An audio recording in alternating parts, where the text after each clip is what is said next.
ever feel like there isn't enough to do around here? All of us become a little blind to the things we can do together as family and friends. Well, move over, small town itis. We're exploring a couple of great activities, one that's been around for a long time and another that is taking the country and our valley by storm. Let's go. Today on Hometown.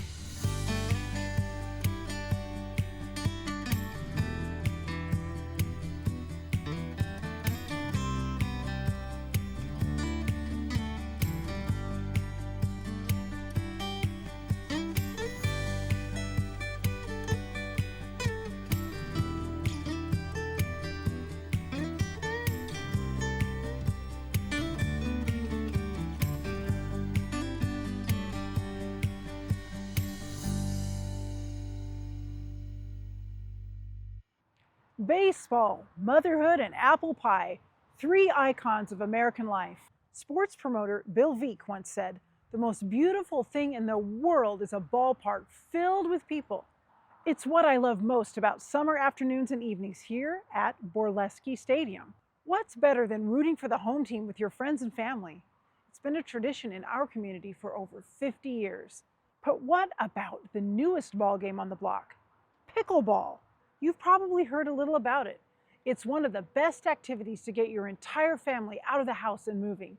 The best part is that you can do it together regardless of age and skill level. Let's explore two great ball games, essential ingredients in the remarkable story of us. Ted and Allison, where are we here in beautiful downtown Walla Walla? We are at Pioneer Park in Walla Walla at our beautiful pickleball courts. And Ted, tell me a little bit about pickleball. I have a ball. I also have a pickle. And why in the world is this named pickleball? Back in 1965, Bainbridge Island, the last story I heard was there was a 10-year-old boy watching this going on, and a lot of the adults were drinking while playing on this private court. So Yeah. they called it that they were pickled. In fact, partially intoxicated when they came up with a name for the sport. But a second description is the boats out in the Puget Sound area were called pickle boats. They were people gathered together, put on a pickle boat. So there's a couple different stories. Yeah, and I was looking online that the pickle boat is like the last boat that's coming in. And I grew up on an island just north of Bainbridge Island, and I haven't heard about pickleball until a couple years. Allison, it's kind of become the rage. And why is that? It has. It's just an addictive sport because it's just so fun. And it has a low barrier to entry, meaning you can not be super athletic and pick up a paddle and go be successful in hitting and just have fun. Well, and here we are on the pickleball courts, Ted, and this is a special place in your heart, but I am seeing every age range here. And why is that so neat about this sport? It's a sport that anybody any age can pick up pretty easily. The skills aren't complex, but I say mastering it's a little more difficult. But it's fun, it's interactive, it's close proximity. It's nothing like tennis, which was big, impersonal, overly competitive. Yeah. But pickleball, we can have a fun time and laugh at each other and meet people from all over the Western United States is what we've met since we played tournaments. So explain a little bit. This is a cross between, and Allison, you're a tennis player, so this is a cross between tennis and what? What do they say? Tennis, badminton, and ping pong, I think is how it's Okay. originally described. Yeah. Mhm. And you are a tennis player, so you played... I in the played tennis collegiate- in high school. Okay, Yes. so here at Walla Walla High School. Yep. And Ted, that's where you two met, right? So She was on our tennis team, and Okay. she actually worked for our summer tennis camps with the YMCA. She was my assistant coach awesome. way back in the early 2000s. Yep. Awesome. Hot summers out on the court. Mhm. And here you two are. You're retired now, Ted, and you've moved back home, right, Allison? mhm. And so here you are involved. So Ted, this is a near and dear place to your heart, and tell us why. What did you have to do to make this possible? This actual facility, Pioneer Park, well, we were only able to play indoors at the YMCA, 4 wooden courts. And if you were not a YMCA member, you couldn't play pickleball. So that was a dream of Nancy Kress and Dave Gibson and myself to convert 2 tennis courts into 6 pickleball courts. And the city was not able to pitch in any money at that time in 2015, so we fundraised wrote Wow. grants for $130,000, and then gifted this to the city in a little ceremony, November 5th of 2015. Well, thank you to all Yeah. of you guys, because the two courts weren't being used as much as that was the story. Well, Pioneer Park had 2 tennis courts unused, and the fencing was old and feeble, and the courts themselves were rough asphalt. And the school already had tennis courts for middle school tennis to play at Pioneer. So it really was unused for a number of years. Okay, awesome. So Allison, your daughter's here playing as well, so this is a family event, it seems like. It is, yeah. My 7-year-old daughter and my 10-year-old son love to play. My husband is probably more obsessed than I am. So yeah, it's been a really fun family activity. Well, that's fantastic. And to have, you have a tournament. Tell us about the tournament that you have. So this is a tournament that Laura and I started 6 years ago, and it was hosted at Pioneer Park. And over the years, we've raised $27,000 for Walla Walla nonprofits. Okay. And we coordinate the tournament, but we do have a tournament director. Okay. And that generates a lot of money for anything from the Christian Aid Center to the Thank Alliance you. for the Homeless. Our Pickleball Association is gifted money as well, just to run operations here. So, And Laura's your wife. Laura is my So wife. you do this together. Okay, Yes. so and where is that tournament held? The last 5 years it's been here at these courts, but we just opened the Mill Creek Sportsplex. I believe it's late September last year. So we're hosting there. It has 8 courts with 4 of them lit at night, so we can play longer through the day. Yeah. So what's it like for you, Allison, to kind of transition from tennis to this? You know, it's very helpful to have a tennis background, just basic paddle sport knowledge, being able to understand topspin. But I would say really my volleyball career in college translates even more defensively. Really? Just reading your opponents, quickness, Yes. footwork. So yeah, a good combination and a good teacher. And I would add that she has world-class hand speed, as she did in Awesome. volleyball and she does in pickleball. You can drive a ball, just play great defense, and that comes from tennis and volleyball, but she's one of the toughest players in that Sweet. category. Nice compliment from Coach Ted Yeah, here. going up. He's a good coach. Absolutely. Boom. But isn't this neat, you two? I mean, who knew that, you know, that at Wahai that you guys would be doing this and having this? So really fun. there might be someone who's watching and they might go, you know what, this, I don't know. I hear about it from my neighbors or, you know, my family or whatever. And what would you say to that person about getting involved?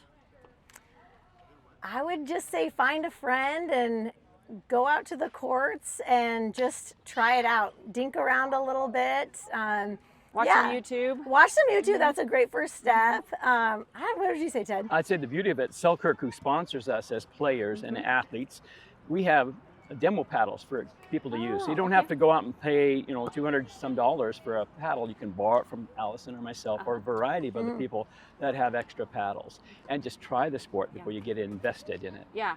Well, and just the vibe around here, I'm sure if someone showed up and said, hey, I'd like to learn, I think there would probably be Yes. someone who would be willing to do that. There So, would, and people would pull paddles out of their bags and let you use them. I think that is what's so beautiful about pickleball is just the social aspect of it. You know, when you go to a tournament, it's not stuffy silence. It's music's going, people are cheering, you're making friends across the country. So yeah. Is it something that could be on the Olympic docket for a new sport? Do you have any idea? I can answer that. So Please. in Los Angeles, they'll have exhibition sports, and it's not announced yet, but I'm hoping that they include pickleball as an exhibition sport, not an actual medal sport. So we're hoping that that happens. It's the Oh, fastest okay. growing sport in the United States, Yeah. and we're hosting, so you oftentimes get to add your own sports, favorite sports that Okay. aren't in the Olympics. So if it is an exhibition sport, that at least gets it on a world stage so other people can at least know about it. Right. Yeah. Yeah, and so that leads to my next question. We talked about it here in the States. Is it as internationally known? We actually have some friends that are teaching in different countries around the world. I know Susanna Barr, one of our fellow sponsored players, she's a pro player, but she's gone to India to teach clinics. And I'm sure it's happening in Japan, but I don't know the real specifics. But there are people who travel around and teach the sport. Yeah. So do you want to, both of you, kind of show me a little bouncing on the Selkirk paddle here for me to show Right just here, like let's right rally, here. like my friend. Yeah, look at this, look at this.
and Ted, thank you so much for the demonstration of pickleball.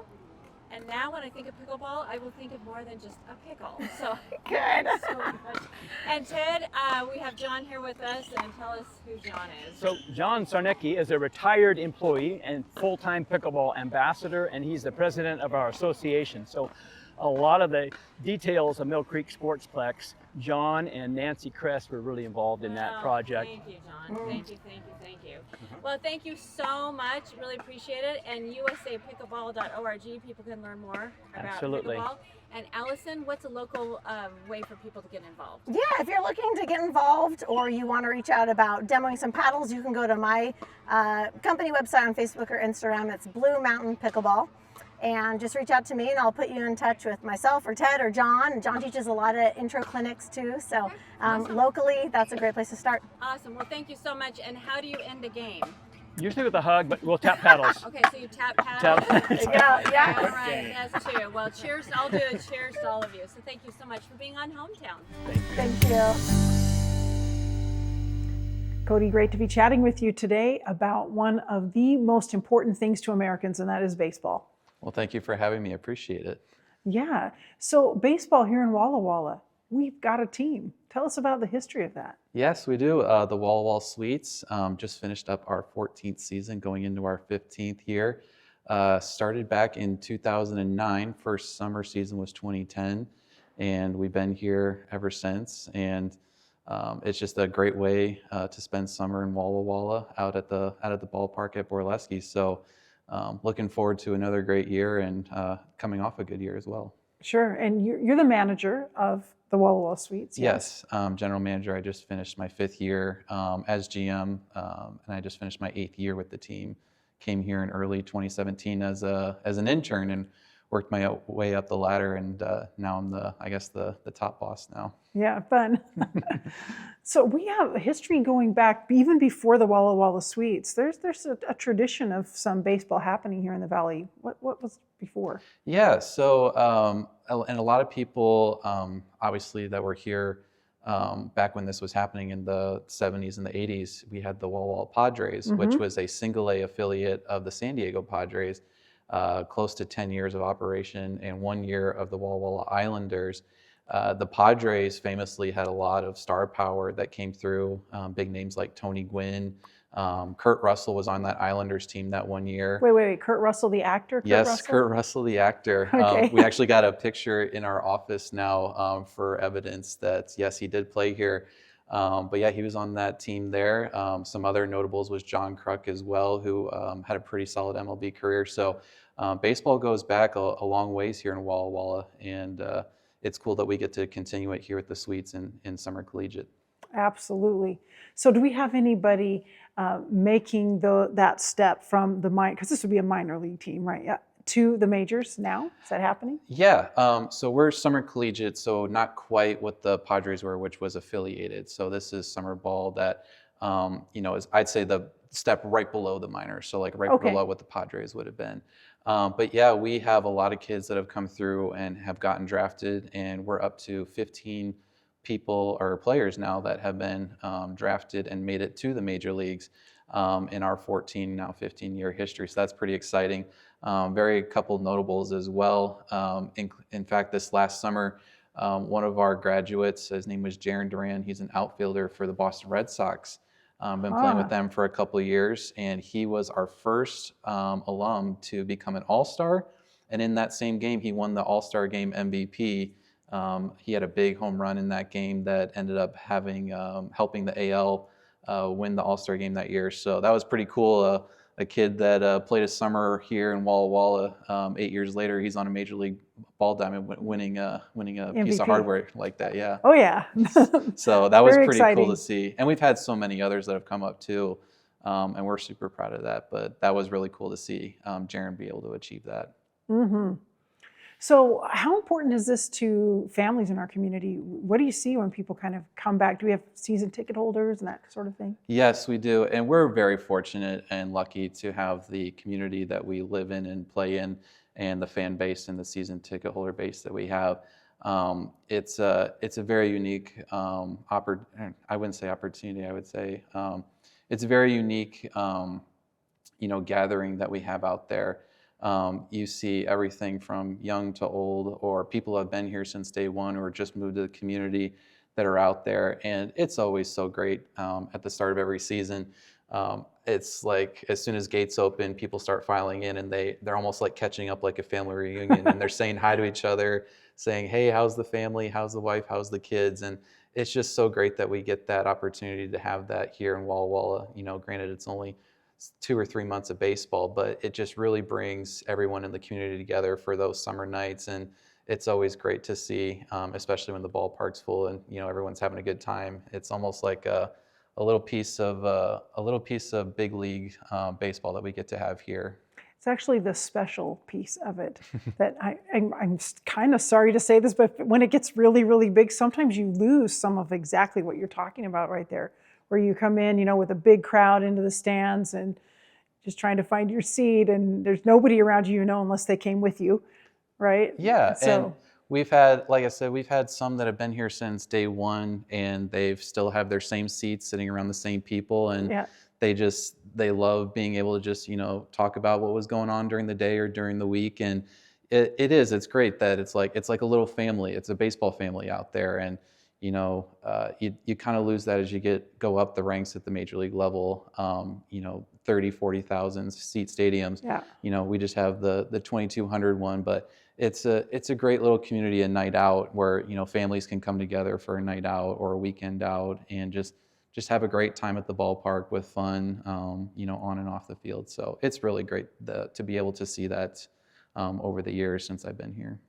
It sounds like such a great experience to be out there, and you've been talking about these people with season tickets. How do you get tickets to a game for next year? Yeah, so we start actually right as the season's over for season ticket holders, and even people that want to be new season ticket holders. They can do that by calling our office downtown. Or they can go online to look at the latest ticket information or pop into our store. We're located right in the heart of downtown, open Monday through Friday and part of Saturday. And once we do get our schedule out, group tickets will immediately become available for 30 to 32 home games, and we'll have everything on sale from there. And a lot of places that either yourself, your group, or your business that can come out and enjoy a night at the ballpark. Yeah, so you can either do the season tickets or you can buy tickets game by game. Yeah, absolutely. And then we have some group packages that we do as well. And more information will be available on our website, or if you come down and see us at the office. Sure. And I hear you have some pretty fun giveaways sometimes at these games. Tell us about that and who you partner with. Yeah, so we're very fortunate to be supported here Walla Walla by a lot of great partners and sponsors. The one that we always see is very popular is any sort of hat giveaway. We did bucket hats the last couple years, which I was wondering how that would go, and it's been probably our best our best new coming promotion that we've done. The traditional baseball hats. We've done other things like water bottles. We've done bobbleheads, almost anything under the sun you can name. So, and those will be, once we do the promo schedule, about closer to March or April will come out. But yeah, it's a cool little it's a cool little way to come out to a ball game and enjoy just not only the baseball but the promotions that come with it too. Yeah, and you find other companies, organizations in our valley happy to work with you to help provide these things? Oh yeah, like I said, we're very fortunate to be able to work with them, and they're able to help us provide that experience to be able to give back to our fans in that way. So that's been the relationship building part of it too, which has been really good, which we're fortunate to have here. Sure. So talk with me a little bit about how you got into management of sports teams. Is this what you set out to do in life? You know what? Funny enough, I did when I was younger. People ask you what you want to do, and I did play when I was younger. In middle school and junior high, and a little bit in high school. But people ask what you want to do, and it's like I want to be a general manager one day. And fast forward now, and here I am doing it. I never would have thought it would have been in Walla Walla, Washington, considering I grew up in the state of Ohio. But yeah, I actually went to school for sport management up the road at WSU. Go Cougs!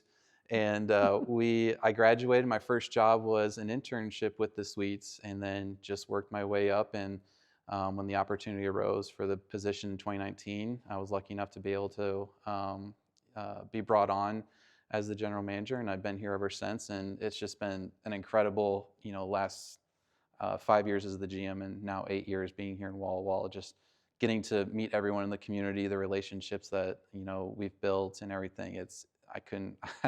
I never would have thought it would happen, but I couldn't have asked for a better place for it to happen. Oh, that's great to hear. Also, you did the sports management major and you got the job in it. I mean, that's awesome right there. I originally went for business, but then switched to sport management, and I guess I'm one of the fortunate ones that was able to find a job in the degree that I picked. So ended up working out, and now I'm managing in sports, so I can't complain too much there. And it's great to hear you say warm things about Walla Walla and being here.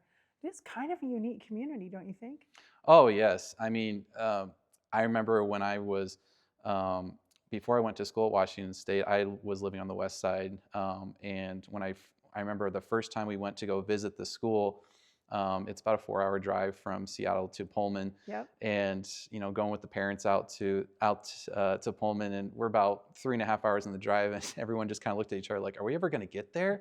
Because, you're just driving through this endless wheat fields, and, this beautiful scenery and the blue mountains that we have in the background. And, obviously Pullman is its own unique setting, but Walla Walla, it's like, once you get here, you just, we have the downtown area, which is so amazing, which we're located in too.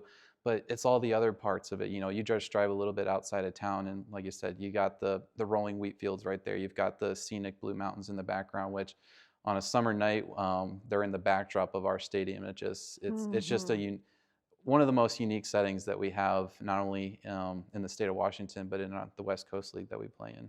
Yeah, it's really, really cool. Yeah. Well, this is great. I want to thank you because it's been a treat for me to hear more about this and more about you. Yeah. No, thanks for having me on.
So this is Spout Springs Ski Resort. Originally established in 1956, this resort has been around for quite a long time, and I'm sure there's a whole lot of history about this place that I am not aware of. Unfortunately, it is no longer in operation. The season of 2017 and 2018 was the last season that they were operating, but I do know that the Forest Service wants to see this operating again. The land is currently online for sale for $1.2 million. If you know someone who does have a significant amount of extra cash laying around and they want to run an old ski resort, this place is so unique and interesting. Now the land is technically still opened to the public. We love coming up here together with friends. We love snowshoeing, backcountry skiing. There are multiple hiking trails here close by. Just a lot of fun to come here and to get out into the woods. You should come and explore here because it's a lot of fun. Bring your family, bring some friends, and you can go hiking or snowshoeing in the wintertime. I'm gonna go look at this building.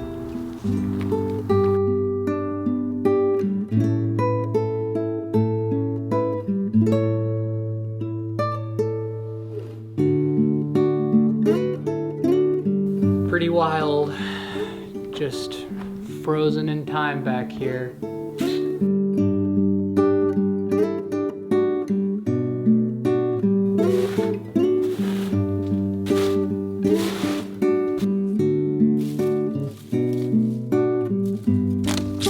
Well, I do find this place quite fascinating. I love looking at the old buildings. I hope that one day the ski resort can run again, but if you're looking for a fun place to get outside, there's a local hiking trail you can come and hike with the family, or in the wintertime, come on by and you can go snowshoeing on the land up here, and it's a beautiful place and a great way to get outside. So, thanks for watching this segment, and I will see you on the next episode of Hometown. See ya.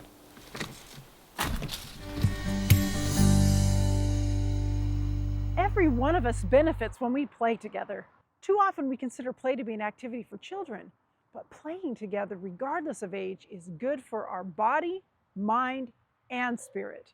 Striving towards goals and playing for a prize are all something that motivates us forward. Philippians 3:14 says, I press on toward the goal to win the prize for which God has called me heavenward in Christ Jesus. Remember all the activities surrounding us next time you feel like there's nothing to do in this town. Enjoy an old activity or try something new, because we are never too grown up to enjoy playing. I think I'm going to find some bases to run. It might be a little slower than 40 years ago, but I bet I'll feel just as good about it. And I'll see you next week on our next episode of Hometown.